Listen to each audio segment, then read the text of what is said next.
Welcome, my peeps, my peoples. Please like, comment, subscribe, share the video. It'd be greatly appreciated from the bottom of my heart, my peeps, my peoples. Peep Squad is in a building, baby. We're going to the top, to the top, to the top, baby. We're going to bring others with us. So let's get it popping. Let's get it cracking. Let's see what's going on. We got to talk about Love and Hip Hop Season 8. Part 2 of the reunion of Atlanta. It went down. I was like, OMG. They do what it do, baby. I was like, OMG, this is crazy. Like, what's really going on? What's really happening in the building? I was like, oh shoot, KK done, went off. I was like, KK done did her thing. We find out that Tokyo Vanity has a boyfriend, and she has a boyfriend and she's doing her damn thing. And Pooh basically accused, Sierra of using her underwears. I was like, OMG, it's going down, baby. Monique, she cried her eyes out and she don't want to be used or played or taken advantage of again. And her hope and has failed, and so she's back with AD, and we'll be seeing her on Love and Hip Hop Hollywood. It's going down, and it seems like Kirk and Rashida then healed from them wounds. And Rashida was talking about that she cheated on Kirk before they got married. Kirk cheated on her while they was married, while they was married, and then on top of that had a baby at the same damn time. So it is what it is. Stevie J was over there being a fanboy. He was over there laughing, making noise. I think he had some loud. I don't know what was going on in that situation.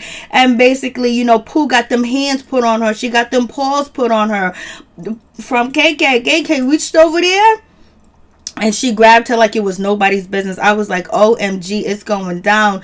I was like, okay, I'm getting it. All right, we see what's going on. And then Sierra said what she had to say. We had none other than Akbar acting like she's Billy Badass. She was mean. She was rough. She was tough. And she was just acting like she got it like that. And she was going to get, Shekinah. And Shekinah, who do Shekinah think she is? I was like, OMG, it's going down like you wouldn't even believe. So let's get into it for real, for real. I was like, this is crazy. So we start off with Pooh, and we start off with Karlie Redd. Basically, the situation that it may be, Karlie Redd lie detector test is being read, and basically Karlie Redd is, she passed the lie detector test except for two things. Has she ever been sexually intimate with, Pooh? And have she ever been sexually intimate with, Hicks or whatever his name is? And we heard that Hicks is locked up. He's behind bars. What did Hicks do at his age being locked up behind bars? I was like, OMG. We already know that Pooh done lied to us. She ain't married. She ain't never been married. It is what it is. She was faking a funk. I was like, So Karlie Redd is basically crying us a river. And basically she didn't want her sex life to be out here in the streets for people to know and talk about her. That's not what she's about, and she's not trying to have that situation with Pooh because she's embarrassed of having sexual relations with Pooh. She's embarrassed of, if she did have sexual relations with Pooh, but she doesn't want that out there because it's affecting her daughter too as well, especially with the story that Pooh got together, all that, 700 count sheets and defecation on the sheets and all types of stuff. Nobody want that to be out there about them, but it is what it is. And Pooh, she needs a storyline, so she's gonna do what she needs to do to get what she wants. And so we have none other than Mimi. She's sitting over there. Basically, she's telling us, well, one night we was all out there hanging and we was chilling, having a good time, baby. And basically, we was at the studio that Hicks owned, and everybody was drinking, having a party, having a good time, and they all left. But guess who stayed behind? Karlie Redd stayed behind. And then the next couple of days, Mimi says she heard on the blogs that Pooh and Mimi was doing the do, and she was like, OMG, she don't know what happened, what did happen. She wasn't there, but she was like, Karlie stayed over there, so I don't know how she got home. I don't know if she Ubered it home. I don't know if she slept over. It is what it is. I was like, whoa. Mimi just had to throw her little 2 cents in the situation. You know how Mimi gets down. And so then we have, Shekinah. Shekinah basically is saying like, yo, listen, Pooh is out there in these streets because, when Shay Mack went over there to Pooh house, Pooh pulled out all types of toys. She was out there. She had the candy factory in her house and everything like that. So Shekinah was like, anybody could probably be tempted. She seduces people basically. And she was like, nobody wants anybody to know that they probably had sexual relations with you in the first place. And so and then none other than Pooh dropped down, and Pooh said, you know what, Shekinah, you fat, you short, and you ugly, and you a prude, and that's why you ain't got no man, and that's why you lonely. And so I was like, no, Pooh did not go there and say that to Shekinah. Shekinah, she's not ugly. She did have on a masquerade type of outfit, like a marching band outfit. I said that from the beginning, from part 1 of Love and Hip Hop Atlanta review part 1, you know, I was talking about the outfits and everything like that. But so it is what it is. Pooh doesn't call her fat, short, ugly. Only thing she missed was saying the racial term that people usually say when they put all that together. You know, Pooh didn't say it. I ain't gonna say it here either. But I was just like, Pooh, you got some nerve. Pooh is a mess. No, she did not. Shekinah said, I may be short, I may be ugly, I may be whatever. That's why I'm single and I'm alone, because I'm not going through what I'm not going to go through what you got to go through, because you got to have threesomes. You got to be with this one and that one to please your husband, to keep him satisfied, to stay in that house, to stay in the mansions, to keep that weave, you know, to keep that makeup, to keep the surgery, to keep all that good stuff. And then Pooh had the nerve to say that, you know, her and Karlie Redd was actually getting their butts done. They was getting injected, you know, in their house and all types of stuff, getting plastic surgery done in the house. I don't know if it was the street. I don't know if it was cement. I don't know if it was Floxy. I don't know if it was lube. I don't know what was going on with that situation, but I was like, no, Pooh did not go there and break down and talk about her and Karlie Redd was sitting on the table getting butt injections, and Karlie couldn't move. She couldn't get around. She had to stay there. She had to sleep. I was like, damn, they must have been tight. But you can't really believe what Pooh be saying, because sometimes it just really sounds like she be lying. And so that's the case that it is with that situation. So I was just like, oh no. And she was like, Karlie Redd done slept in my bed plenty of times. She done spent the night at my house plenty of times. I was like, are you a stalker? Is that the case? Are you a stalker, Pooh? Are you a stalker, Pooh? Are you over here stalking Karlie Redd? You want her to own up and admit that she done laid with you? I was like, yo. When she said the booty injections, I was just, oh no, I'm too through. These stories are very elaborate that, you know, Pooh has gone on, but you know, they are in Atlanta and money goes a long way in Atlanta, you know what I mean? So we got Karlie Redd. She's over here crying us a river. Basically, she's saying she's done with the situation. The situation's terrible. It's bad because her daughter want to drop out of college and all the whole 9 yards. So she's feeling a certain type of way. She's pissed. And then we get on to none other than Scrappy and his situation. And basically we find out that we already know that he's having a restaurant. He has custody of King. He's taking care of his other son 4 days out of a week. He's trying to get himself together and trying to do the right thing. And also we hear about the story about how he met his father. He didn't even know his father was around. His father was living because the mother didn't know. And then when KK finally decided to tell him the scoop, she kind of like told him in like a funny, kind of like weird way. Like, you know, yeah, that's your dad. I thought your dad was dead.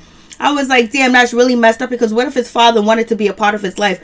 Maybe having his father in his life, he might have not committed a life of crime. Maybe he would have been different. Maybe his life would have been different. You know what I'm saying? Sometimes, like, it's really selfish when you take your child away from one of the parents, either it's the mother or the father. It's really selfish because you don't know what you might be doing to that child's future, especially if you're already impoverished. You know, you're going to need somebody to support you. You're going to need somebody to basically tell you that money ain't everything. Get the knowledge, get the wisdom, get your brain, you know, start a business and stuff like that. Somebody to support you and lead you the right way. Maybe they can't help you with the tests and the things that you need to do, but they can lead you the right way. And it's just a shame that some people do shit like this. Now, you know, his father's a part of his life because the father's a part of his sister's life, and he takes care of his kids. So he most likely he would have took care of Scrap. So it is what it is. So that was poor parenting on KK part, in my opinion. Just my opinion. So moving on from that situation, we get to, you know, we get KK. We have none other than Moniece slaughtered. Then you have Pooh at the end of the couch. Then you have Scrap, and they're talking about who visits Scrap in jail. You know who visited him in jail? Karlie Redd came through, visit him in jail. And the whole night, a couple of times when he was in prison, he was locked down or whatever. Moniece came too as well, but Karlie Redd came. And then Pooh was like, oh, she came because she was having sex with him and this and that. She wanted this and that. And basically, KK was like, what? And KK just, you know, went there. KK was like, what? And then this is her. Look at KK right here. Look at KK doing her thing. She's reaching over there. She's grabbing the slow-mo. Her son, Scrap, is barely trying to grab her. He ain't really trying to do nothing. Moniece pushed all the way back into the seat like that to make sure she didn't get hit, but she said her breast was sore. And then you got KK. She actually kind of like touched the face, the side of her head, and she's pulling on to that wig, baby. She's pulling on to that wig. Then she got the wig, and you have none other than Pooh with her hands up in the air talking about, please don't hit me, talking all that mess and all that And she didn't even get up. She didn't even turn around to try to stop KK. She didn't try to defend herself. She was waiting on security guards to come there and protect her. I was like, girl, you got all that mouth and you ain't got no hands. I was like, you must have had a lot of ass whoopings growing up. I was like, OMG. So then the set goes all crazy. It's out of order. You got none other than Tokyo Vanity. She gets up and basically she's trying to run over there and get at Pooh too as well. You have Sierra. She's trying to get over there and get at Pooh too as well. And then you have what's her name? Spice. She tries to get at Pooh and Karlie Redd too. They try to get over there. Excuse me. They try to get over there. Let me tell you. They had enough of Pooh. They had enough of Pooh mess. And it is what it is. They had enough of Pooh. And then this is Pooh. She's getting dragged away basically by security. They're escorting her out. They're really not holding her tight or whatever. She looks like she's about to cry. She looks like she's shocked. She looks like she don't know what's going on. Look like she got the breath knocked out of her. The wind knocked out of her. But her wig stayed on. She was right. Her wig did stay on. I was just like, OMG, it's going down, baby. I was like, look at Pooh getting carried out. And she had to end up at backstage. She wasn't even trying to defend herself. She was just in the fetal position, covering her head, protecting her neck, because she already knew that she done set so many fires on this show that one way or another it was gonna come, and she thought security was gonna protect her. She thought her pretend husband was going to protect her, but he wasn't there. He was MIA. And Scrappy sitting here talking about it was going to happen sooner or later. I'm surprised that nobody didn't get at Pooh sooner, because she has done something to just about every woman up here on the stage. It was just that my mother was closer. I was like, amen to that, baby. My mother was closer. And then, Karen King was like, I don't play them games. I don't talk about it. I'll be about it. I ain't got time to argue and sit and chastise with you. No, I'm going to get my point across one way or another. And I guess her point across is physical. So it is what it is. And so we have Monique Slaughter. Basically, she's over here. She's crying us a river. She's upset. She's sad that Scrap done lied to her. He played games. Scrap apologized to her too as well. So it is what it is with this situation. And then also, Scrap is single. He doesn't have anybody. And basically, KK was like, I thought they was going to make it. They was going to do the damn thing because, Scrap would call me collect, and then I would three-way, Monique. And then, they spent like $3,000 worth of time on the phone, and I had to pay the bill. I was like, $3,000, boy. She was like, they was talking nasty. They was talking all types of mess. They was. He was locked up, and she was fiending. But Moniece right now is back with AD. Things are complicated, but if Scrap get it together, she'll get back with him. That's whatever the case may be. She might want to go back with him or not. That I don't know. But Scrap is focusing on his kids, raising his son, starting a business, and basically trying to make sure that people don't reoffend. So his story was a good storyline about fatherhood, about meeting his father too as well, because there's a lot of black males that don't meet their father, that don't know their father, and sometimes their mother has kept them away from their father too. And for him to have his children in his life, and his children's mother trust him, and also never put child support on him, and never took him to court, that is a good story too as well. And him also starting a restaurant is good too, trying to survive and trying to make it. Once you have felony records, it's already hard for you as a black man, but then having a red light, a green light, an orange light on you, where they can automatically say, oh, we don't need you, we can't hire you. They can easily find a reason to discriminate against you. So it is what it is. And so we got Sierra, and basically, she's doing her thing. And Sierra was talking about the BK situation. She don't know if she's with BK or not. It's a complicated situation. It is what it is. She don't know. She's enjoying herself. She's been married for 9 years, 8 years, and she just finally got him all her life. Basically, she's enjoying herself, and she's trying to do the damn thing, and she's feeling herself right now. And basically, her DMs are blowing up. So you know what? She got time on her hand, and she ain't got time for the fool-la-la and the foolery that's going on with BK. And plus, she's single, ready to mingle, and she's shining, baby. So she is doing what she's doing. So it is what it is. And so we have none other than Pooh. She's sitting here backstage, basically still trying to egg people on, and still trying to act like she didn't get her wig snatched. Her wig got snatched, but it was glued on too damn tight. And so it is what it is.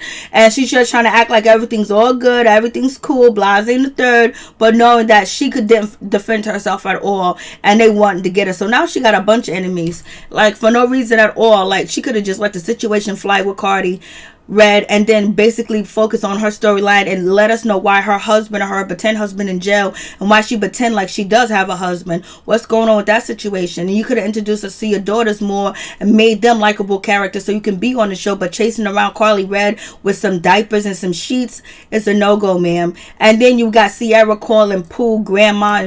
I was like, Pooh. And so this is so funny. And so Pooh is sitting here, right? And she's backstage and she was like, Sierra, I thought you was my friend. You came over my house. You came over my house and you said, oh, I wish I could live like you. I wish I had a house like you. And Sierra started laughing. All the ladies on the stage started laughing.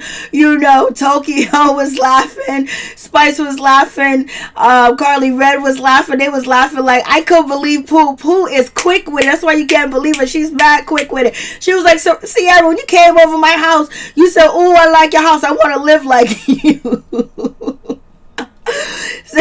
Pooh is a trip. Let me tell you, she is a trip from the floor up. I was like, OMG. And so anyways, it is what it is. And then Pooh was talking about that Sierra wore her underwears. Why she need to wear your underwears? Did she have an accident? Why did she need to wear your underwears and then leave the underwears at the house? What are you doing? Are you doing magic? Are you doing sexual, potions? And basically, what are you doing over there, Pooh? You got sheets from 7 years ago. You supposedly got, Sierra underwears. Like, what's really going on with this situation? You doing way too much, homegirl. So it's so hard to believe that you're telling the truth about some things, but we know Karlie Redd is not no angel and she's not no saint, and she'll get in where she fit in and do what she want, when she want, how she want it. But she ain't claiming you. That's the question. She's not claiming you. And Karlie Redd has been out here in these streets. She's just not claiming you. You just gotta take it as a loss. She's not claiming you. And so we have this situation with Akbar. Akbar is basically, she's getting big, bad, and bold. You know what I'm saying? She wants to get at Shakana. It is what it is. And basically her and Tokyo, Vanity kind of like squash it, because Akbar is like, I'm the queen of Atlanta. They flew here. I grew here and all this other good stuff. So it is what it is with that situation. And so basically Tokyo Vanity was like, listen, I don't check in, because basically Akbar was like, you need to check in. No, we don't check in. We don't do, you ain't that big enough of a rapper for anybody to be checking in. When people check into different places like California and New York and, Detroit and certain places, and Ohio, I don't know about Ohio, and Trade of Truth and all them other people where they check in at, they check in because them are real G's, them are real gangsters, them are real people with real hits and basically got clout and support the hood too as well. And basically it is what it is. But Akbar, you are from the hood. You do have a bullet fragments in your head, so you've been out here, you've been about that life, you just haven't made it a career as far as music to tell people they need to check in. So we feel you want to be the queen of Atlanta, do your thing, but Tokyo Vanity was like, listen, I don't even like to check into my first class flights, baby, so I ain't checking in with nobody. It's good, do you. Tokyo Vanity was not trying to hear it. She was not trying to get there. And so then we have Akbar. Basically, now she's going in at Shakana, calling Shakana, talking about Shakana this, Shakana that. And basically, she told Shakana, you better be quiet before I slap you the F up. I was like, as she said, it's so mean and so angry. But sometimes you don't know when Akbar is acting, because we know Shakana and Akbar been going back and forth on Twitter, beefing on IG Live, then bringing Tiny into the situation too as well. So it is what it is. It's just a storyline. But let me tell you, Candy Burris from Real Housewives of Atlanta, she needs to hire her cousin Akbar or Valerie as her bodyguard or security, or as her team on the show for protection. You know what I'm saying? Nobody will be coming for Candy Burris, and so Tokyo Vanity's like, I don't care, whatever, it could be whatever you want it to be, but they ain't beefing, they cool. So then Spice was like, leave me out of this shit, I don't want to talk about it.